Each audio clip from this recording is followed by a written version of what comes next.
La ilusión de insuficiencia. La cuarta ilusión es: existe la insuficiencia. Esta surge de la tercera ilusión, pues sin la idea de separación, la idea de insuficiencia no se sostiene. Si solo existe una cosa y esa cosa es todo lo que es, no puede haber insuficiencia de ningún tipo, pues aquella cosa es todo y, por tanto, se basta a sí misma. Esta frase pone de manifiesto la naturaleza de Dios.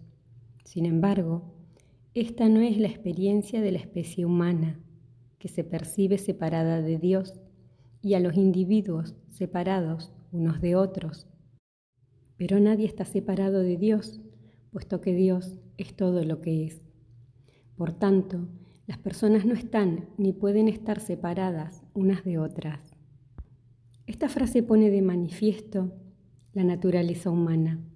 Sería erróneo llegar a la conclusión de que la idea de separación fuera mala, que no sirviera para su propósito, ya que la idea de separación fue una idea bendita que le permitió al todo comprender que era la suma de las partes, y más grande aún. La ilusión cumple su finalidad de manera formidable cuando se usa para crear experiencia. Cuando olvidas que la separación es una ilusión, empiezas a pensar que es real. Entonces, la ilusión no crea experiencia, sino que se convierte en la experiencia. Es como fingir estar enfadado para incitar a alguien a ser más atento y luego enfadarse realmente. O como aparentar interés por alguien para provocar los celos de otra persona y terminar descubriendo que el interés se ha vuelto real. El artificio se convierte en realidad. Mediante este proceso, has llegado a creer que de verdad estás separado, que la separación es posible en el campo unificado al que llamas universo. He dicho que la tercera ilusión es la más convincente y es cierto. Ha tenido un impacto enorme en tu experiencia cotidiana. Lo más significativo es que tu creencia en la separación te ha llevado a pensar que no hay suficiente. Cuando solo existía una cosa y sabías que eras lo único, no te preguntabas si había suficiente. Siempre había suficiente. Pero cuando decidiste que había más de una cosa, entonces, y solo entonces, te pudo parecer que carecías de lo demás. Este demás en el que crees es la materia de la vida. Sin embargo, tú eres vida y eres lo que la vida es, o sea, Dios mismo. Aún así, mientras sigas imaginando que estás separado de Dios, pensarás que eres ajeno a Él, a la vida misma. Quizás creas que eres algo que vive, pero no que seas la vida misma. Esta separación del ser, de su propio ser, es lo que los humanos consideraron la expulsión del jardín del Edén. De repente, en donde había vida eterna, hubo muerte. En donde había abundancia, hubo carencia. De pronto, pareciera que los diferentes aspectos de la vida sostuvieran una competencia por la vida. Imposible en la realidad máxima, pero no en la imaginación. Incluso llegan a imaginar que compiten con las aves, las abejas, con los demás seres vivos o con sus semejantes. Crean una pesadilla en la que todo lo que sostiene la vida parece limitada y, en consecuencia, pretenden dominar aquello que los sostiene.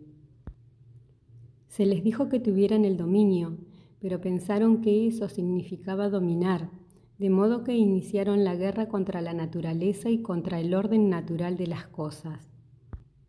Han usado la ciencia y la tecnología para torcer, retorcer y manipular la naturaleza hasta doblegarla ante su voluntad. Están destruyendo poco a poco la expresión natural de la naturaleza al pretender expresarse naturalmente. Ustedes son lo que pretenden ser, eternos, ilimitados y unidos al todo. Sin embargo, no lo pueden recordar, de manera que buscan someter a la vida para gozar de una vida más abundante, y ni siquiera se dan cuenta de lo que hacen. La vida se convierte en el único denominador común. Todos anhelan la vida y las cosas que la mantienen, y como creen que hay más de un solo ser, temen que no haya suficiente vida para todos. A raíz de este miedo crearon la siguiente realidad imaginaria: la muerte. La vida que creías eterna, nunca se te ocurrió que alguna vez dejaras de ser hasta que te imaginaste separado de lo demás. Esa vida parecía tener principio y fin. Esta es la ilusión de insuficiencia en su máxima expresión. La sensación de que la vida comienza y termina en realidad no es más que la creación y la disolución de tu percepción de estar separado. Quizás no lo sepas en el nivel consciente, sin embargo, en un nivel más elevado está muy claro. En el nivel más elevado, has tratado de dar fin a esta experiencia de separación para recordar que es una ilusión creada por ustedes mismos. Aunque ya lo he dicho muchas veces, esta es una buena oportunidad para analizar de nuevo por qué la crearon. Crearon la ilusión de separación con el fin de percibir la realidad de la unidad. Solo cuando se permanece fuera de esa realidad se puede experimentar. Cuando se forma parte del todo, no se puede percibir como el todo, porque no hay nada más. Y a falta de aquello que no eres, lo que eres deja de ser. En ausencia del frío, el calor dejaría de ser. En ausencia de lo bajo, lo alto dejaría de ser. Si todo fuera bajo, nada sería bajo, puesto que la calidad de bajo no se podría identificar. Quizá existiera como concepto, pero no como algo que se pudiera percibir de manera inmediata. Solo podría ser una idea, nunca una experiencia real. Del mismo modo, en ausencia de separación, la unidad deja de ser. Si todo se percibe como único, nada parece estar unido, pues la unidad no podría definirse ni identificarse. Tal vez podría ser un concepto, pero no algo perceptible en forma directa. Solo podría ser una idea, nunca una experiencia real. En este contexto, no puedes saber quién eres realmente. Pero para saber quiénes somos en realidad, primero debemos crear la experiencia de quienes no somos. Ya que no podemos crear esta experiencia en la realidad máxima, la creamos a través de la ilusión. Así, podemos regocijarnos con la realidad y conocerla. Podemos experimentar quiénes somos realmente. Todo, único y exclusivo. Somos el colectivo, la realidad única en una forma múltiple, habiendo adoptado la forma múltiple para observar y experimentar la gloria de nuestra realidad única. Esta es la explicación del propósito de la relatividad, explicación que te he expuesto en muchas ocasiones en el transcurso de nuestro diálogo constante. Aquí la repito para que puedas comprenderla a fondo y así despiertes de tu sueño. Hasta que no despiertes de tu sueño, la ilusión de separación de la vida te dará la impresión de que existe la necesidad de sobrevivir. Antes de la separación, nunca ponías en tela de juicio tu supervivencia. Cuando te alejaste de la vida, de mí, y creíste estar separado, la vida misma se volvió insuficiente. Comenzaste a tomar decisiones sobre lo que tenías que hacer para sobrevivir, para tener más vida. Esto se convirtió en la meta principal de la humanidad, en un nuevo instinto. Incluso pensaron que buscaban pareja para garantizar su supervivencia como especie. No se daban cuenta de que se unían a una pareja como respuesta a su único instinto verdadero, el amor.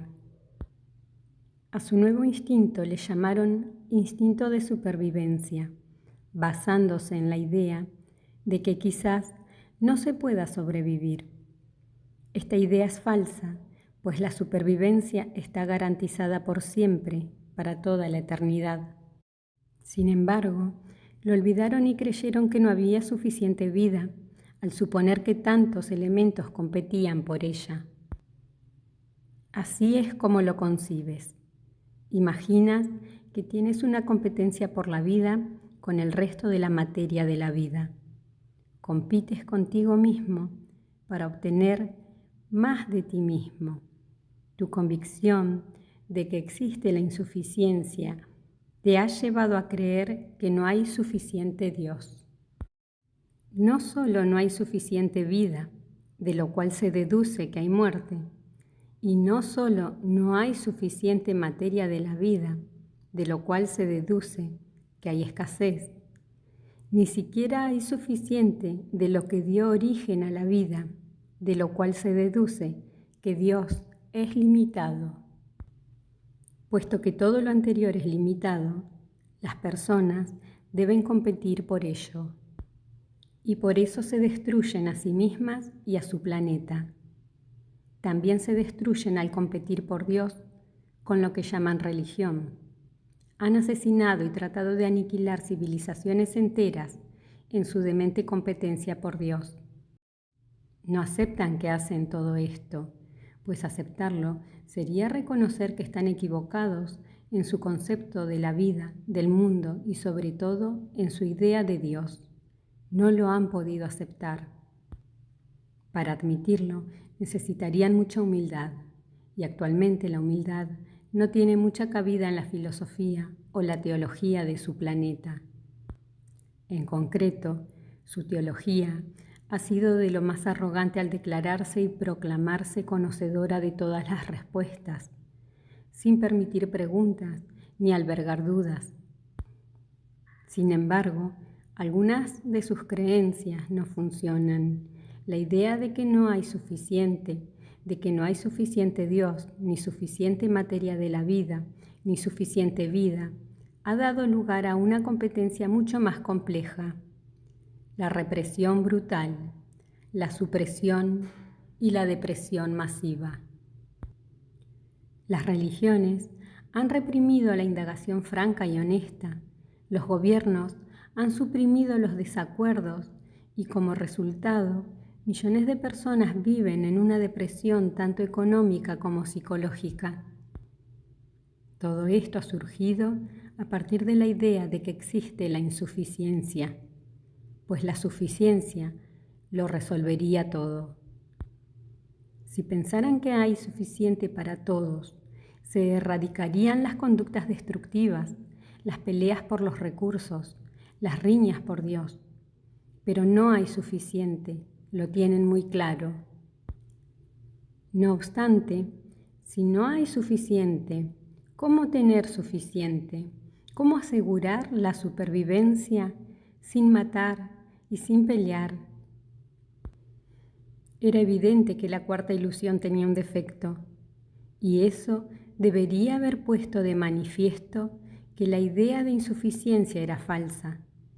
Pero los seres humanos sabían, en un nivel muy profundo, que no podían abandonar la ilusión, o algo muy importante llegaría a su fin. Una vez más tenían razón, pero aquí también cometieron un error. En lugar de identificar la ilusión como tal y usarla para el fin que pretendía, consideraron que debían corregir su defecto. Con el fin de corregir el defecto de la cuarta ilusión, crearon la quinta, la ilusión del requisito.